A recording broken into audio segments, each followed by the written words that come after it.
அஸ்ஸலாமு அலைக்கும் வரஹ்மத்துல்லாஹி வபரகாத்து. அன்பார்ந்த இஸ்லாமிய உறவுகளே, மற்றொரு சப்த சைட் மூலமாக உங்கள் முன்னிலையில் சில விடயங்களை பகிர்ந்து கொள்ளப் போக விரும்புகிறேன்.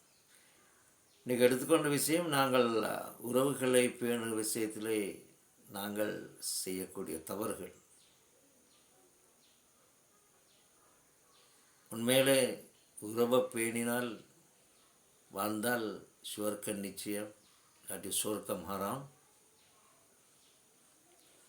சிறந்த வாழ்வாதாரம், ரிஸ்க் விஸ்திரம், நீண்ட ஆயுள் கிடைக்க வேண்டுமென்றால் நாம் உறவுகளோட நெருங்கி சங்கமித்து வாழ வேண்டும். உறவுகளோடு பிரிந்து வாழக்கூடாது. அதே நேரத்தில் தனவந்தர்களோடு ஆன உறவுகள், ஏழையுறவுகள் உறவுகள் என்று நாங்கள் பாகுபாடு பார்க்காம வாழவும் வேண்டும். நாங்கள் செய்கிற பிழை அங்கே தான். இப்போ ஜனாசா ஊரில் நடந்தால் ஊருக்கு வெளியே இருக்கக்கூடியவர்கள் இங்கே ஜனாசாவுக்கு வந்து கலந்து கொள்றதுல மிச்சம் பின்னுக்கு நிற்கிறாங்க. கிட்ட உறவண்டா வருவாங்க. ஊர் ஜனாசான்னு சொன்னால் அது வசதியான ஜனாசான்னு சொன்னால் அங்கே வந்துடுவாங்க, இங்கிருந்தாலும் வந்துடுவாங்க. தனவந்தர்களாக இருக்கக்கூடியவர்கள், அந்தஸ்தில் இருக்கக்கூடியவர்கள். ஆனால் அதை ஏழை ஜனாசா இருந்தால் வாட்ஸ்அப்லேயோ எதுலேயோ மெசேஜ் அங்கே அவங்களுக்கு கிடைத்தால் அவர்கள் அதற்கு வாட்ஸ்அப் மூலமாக ஒரு பதிலை அனுப்புவாங்க. இன்னா லில்லாஹி வ இன்னா இலைஹி ராஜிஊன், அல்லாஹும்ம அஃபில்லஹு வர்ஹம்ஹுன்னு சொல்லக்கூடிய அந்த துவாவை ஓதி அனுப்புவாங்க. ஓதியல்ல, அந்த ஸ்டிக்கர் ஒன்று வருமே, அல்லாஹும்ம அஃபில்லஹு வர்ஹம்ஹுன்னு சொல்லி அந்த ஸ்டிக்கரை போட்டு அனுப்புவாங்க. அதோடு அவங்களோட கடமை முடிஞ்சு, ஜனாதாவோட கடமை முடிஞ்சுன்னு நினச்சிக்கொள்கிறாங்க. அது ஏழை ஜனாசாக்கு கொடுக்கக்கூடிய அவங்க மதிப்பு, மரியாதையும் உறவும். அதே நேரத்தில் ஒரு தனவந்தர்கள் ஜனாசா ஒன்று நடந்தால்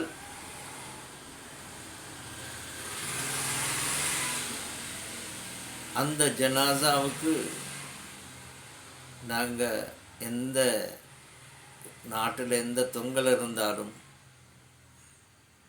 எந்த நகரத்தில் இருந்தாலும் செலவழித்து கொண்டு அந்த ஜனாசாவுக்கு வந்து கலந்து கொள்ளக்கூடியது நாங்கள் பார்த்துருக்கிறோம்.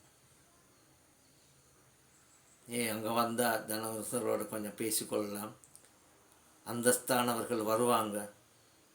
இப்போ அந்த இடத்துல சொல்லப்படுமா, நாளை அவருக்கு ஒரு இடம், இவர் வந்திக்கிறப்ப ஜனாசாவுக்கு. இதற்காக வர மனிதனை திருப்திப்படுத்துவதற்காக அந்த ஜனாசாவில் கலந்து கொள்கிறார்கள். எல்லாம் பயந்து கொள்வார்.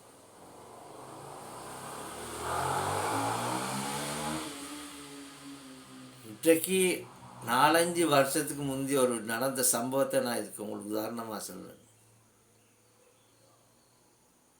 ஊரில் ஜனாசா ஒன்று நடந்தது. அவன் மிச்சம் வறுமையில் உள்ளக்கூடிய ஒரு ஃபேமிலியில் ஒரு ஜனாசா. அவனோட உறவுக்காரர்கள் கொஞ்சம் ஒரு 10-15 கிலோமீட்டருக்கு அங்கே இருக்கிறாங்க. அந்த ஒரு தாயும் மகனும் ஊருக்கு வந்திருந்தாங்க. ஏதோ ஒரு அலுவல்களாக வந்தாங்க. அந்த நேரத்தில் இந்த ஏழை உறவு ஜனாசாவாக இருக்கிறார். அங்கே வீட்டில் ஜனாசா வைக்கப்பட்டிருந்தது. நான் அந்த உறவுகிட்ட கேட்டேன், உங்களுக்கு இப்போ நெருங்கிய சொந்தம் ஒன்று மௌத்தா பைத்திக்கிறேன், நீ ஜனாசா வீட்டுக்கு புகழலையான்னு கேட்டேன். எனக்கு இப்போ என்ன போகிறதுக்கு வசதி இல்லை ஹாஜியார், வேற நேற்றுக்கு வாரம். யார் வந்திருக்கிற? இந்த ஜனாசாவாக வைக்கப்பட்ட இந்த ஜனாசாவிட கிட்ட உறவுன்னு வந்திருக்கிற. இப்போ ஜனாசா வீட்டுக்கும் அவங்க வந்த இடத்துக்கு ஒரு 500 மீட்டரும் இல்லை.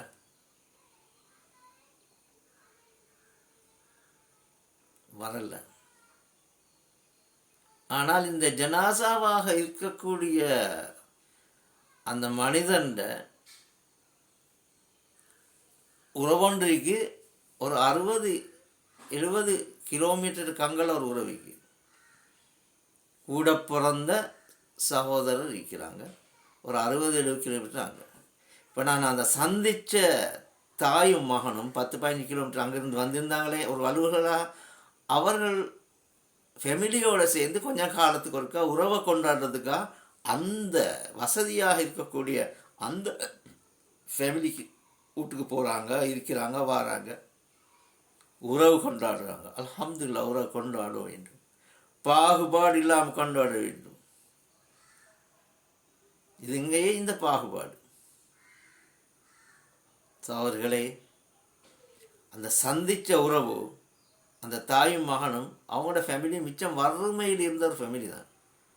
இன்றைக்கி அல்ஹம்துலில்லாஹ் அவங்க நல்லா இருக்கிறாங்க, நல்லா இருக்கணும், நல்லா வாழணும் என்னுடைய பிரார்த்தனை. என்றாலும் இந்த பாகுபாடு என்னது? இந்த ஜனாசாவோட கூட பிறந்த சகோதரியை பார்க்க போகிறது, எல்லாரும் சேர்ந்து ஃபேமிலியோடு போகிறது. அன்றைக்கி அவங்க இந்த ஊருக்கும் வந்தும் 500 மீட்டர் கிட்ட இருக்கிற ஜனாசா வீட்டுக்கு வந்துட்டு போகலான்னு சொன்னால் அவர் பழசா மறந்தன்னு சொல்லவா?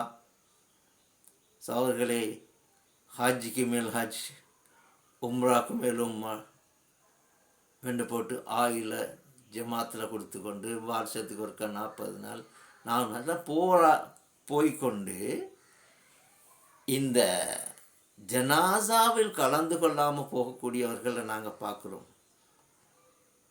அப்போ நாங்கள் உறவு பேணுறது இதா? உறவை ஒழுங்காக பேணாட்டியே சொர்க்கம் ஹராம்னு சொல்லக்கூடிய நேரத்தில் நாங்கள் ஹஜ்ஜிக்கு மேல் ஹஜ்ஜி செஞ்சால் என்ன, உம்ராவுக்கு உம்ரா செஞ்சால் என்ன, தான தர்மம் கொடுத்தாது என்ன, என்று செஞ்சாலும் அல்லாஹ் சொல்லிக்கிறான் சொர்க்கம் ஹராம்.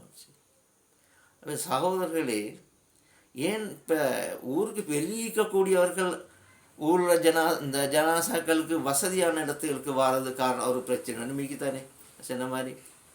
அப்போ ஊருக்கு வெளியிக்க சிலர் ஜனாசா அறிவித்தலை சொன்னால் அவங்க வாரது வசதியாக இருந்தால் இங்கே வந்தால் வசதியான ஆட்கள் சந்தித்து கொள்ளலாம், அந்தஸ்து உள்ளவர்கள் இந்த ஜனாசாக்கு வருவாங்க என்று அவங்க வசதியானாக்கள் அந்தஸ்து உள்ளாக்கள் அவங்கள சந்தித்து கொள்ள வேண்டிய நோக்கத்துக்காகத்தான் வாரதா உள்ளங்கள் அறிந்தவன் அல்ல, அது நான் சொல்ல வரல.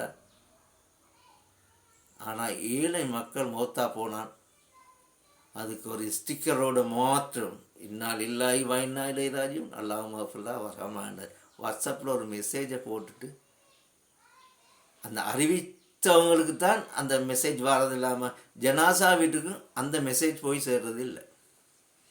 அல்லாஹ் பாதுகாக்கணும். மண்மையில் நடந்த